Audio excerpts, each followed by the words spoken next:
আসসালামু আলাইকুম সবাইকে। আশা করি সবাই ভালো আছেন। তো আজকে একটা গুরুত্বপূর্ণ টপিক নিয়ে আলোচনা করব।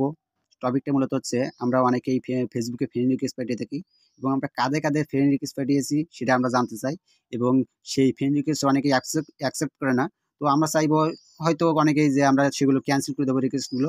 তো কিভাবে করব? তো চলুন দেরি না করে শুরু করা যাক। তো আমরা ১ম এই যাব Facebook এ। এর মধ্যে গিয়ে আমাদের নতুনভাবে দেখাতে গেলে আমাদের ২ জন ধরো ১-২ জনে আমি ফ্রেন্ড রিকোয়েস্ট পাঠাবো। তো এখানে সাজেশন এ যাব। এবার নতুন কাউকে আমি ফ্রেন্ড রিকোয়েস্ট পাঠালাম। ধরুন রিয়াদ হাসান একজন, এমডি রুহুল আমিন ২ জন।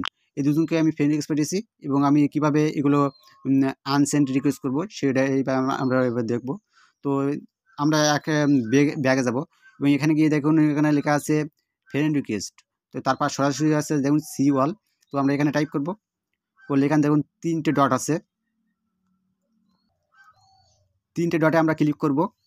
করলে এখানে নিচে দেখুন লেখা আছে ভিউ সেন্ড রিকোয়েস্ট। তো আমরা এখানে টাইপ করব।